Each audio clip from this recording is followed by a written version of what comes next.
আজকে দেখানোর চেষ্টা করব ফেনী জেলা পরশুরাম উপজেলা পশ্চিমগঙ্গা গ্রামের কিছু দৃশ্য। আজকে দেখানোর চেষ্টা করব, অবশ্যই ভিডিওটি পুরো ভিডিও দেখবেন, দেখলে বুঝতে পারবেন।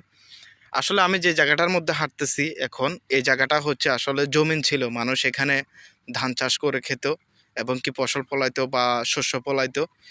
কিন্তু আসলে সবাই জানেন পশ্চিমবঙ্গ গ্রামে দুটা ভাঙ্গার কারণে আপনার এখানে অনেক ক্ষয়ক্ষতি হয়েছে, অনেক ঘরবাড়ি নষ্ট হয়েছে। আসলে এটা আপনারা অনেকেই জানেন, তো আজকে দেখানোর চেষ্টা করব সেই ভিডিওটি। এই যে এখানে আপনারা যদি লক্ষ্য করেন, সোজা দেখতে পাচ্ছেন এখানে এই যে পানিগুলো দেখেন, এখানে নদীর মতো হয়ে আছে, একদম নদীর মতো হয়ে আছে। আসলে এটা ছিল ফসলি জমি, কিন্তু এখানে হয়ে আছে এই বরাবর সোজা নদীর বাঁধ ছিল সোজা একবারে। আর একটু সামনে, আসলে আমি এতটুকু যাচ্ছি না, এরপর আপনাদেরকে দেখানোর চেষ্টা করতেছি। বরাবর সামনে নদীর বাঁধ ভাঙছিল, এই বরাবর কিন্তু এখন আপনার নদীর মতো হয়ে গেছে।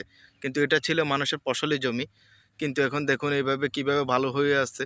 কিভাবে মনে করেন আপনাদের এই যে চারিদিকে যদি আমি আপনাদেরকে দেখানোর চেষ্টা করি, এখান থেকে আসলে ভালো নিচ্ছে মানুষ। এই যে দেখুন নদীর মতো হয়ে আছে, এখানে একবারে চরের মতো হয়ে গেছে।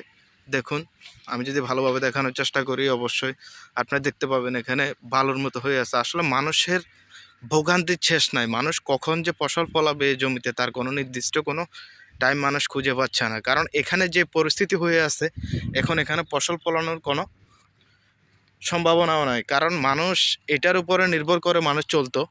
গ্রামের মানুষগুলা এই ফসলের উপরে নির্ভর করতো। তারা এক ফসল ফলাইতো দুইবার, ধান ফলাইতো, এরপরে একবার শস্য ফলাইতো, এগুলোর উপরে নির্ভর করে মানুষ চলতো। কিন্তু বর্তমানে যে পরিস্থিতি হয়েছে, মানুষ কিন্তু আসলে ফসল ফলানোর কোনো সম্ভাবনাও নাই। কারণ এগুলা মনে করেন আপনার এরপরও যে লক্ষ্য করলে হয়তো বা দেখতে পাবেন, আমি একটু জুম করে দেখাই। যখন ডেজার্ট দিয়ে এখানে মাটি কাটতেছে, মাটি কেটে মাটি নিতেছে, এভাবে নিতে নিতে অনেক সময়ের প্রয়োজন।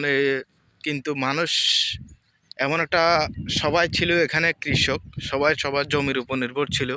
কিন্তু এমন পরিস্থিতি হয়েছে, কিন্তু যে তারা কিভাবে মাটি নিবে, মাটিগুলো সরাবে, কিভাবে কি করবে, কিভাবে ফসল ফলাবে, তারা কিন্তু অনেক চিন্তার মধ্যে পড়ে গেছে। আসলে দুর্ভাগ্যজনক আসলে এই বন্যাটি হয়ে যায়। শুধু একটা জমিন না, প্রায় মনে করেন আপনার অনেক হাজার হাজার কানীন জমি নষ্ট হয়ে গেছে, এরকম হয়ে গেছে। তারা কিন্তু আসলে অনেক বিপাকে আছে, কিছুই করার না, আসলে আল্লাহ তাআলার ইচ্ছা, এ কারণে এমন হয়েছে। তো আমি আসলে আপনাদেরকে আজকে দেখানোর চেষ্টা করছিলাম যে ফেনী জেলা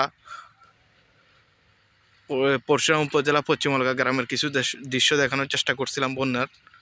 তো আসলে ভিডিওটি যদি ভালো লেগে থাকে, অবশ্যই ভিডিওটি শেয়ার করে সকলকে দেখার সুযোগ করে দিবেন। আর ভিডিওটি কেমন হয়েছে অবশ্যই একটু কমেন্টে জানাবেন। তো ভিউয়ার্স, আজকে ছিল এতটুকু। সবাই ভালো থাকবেন।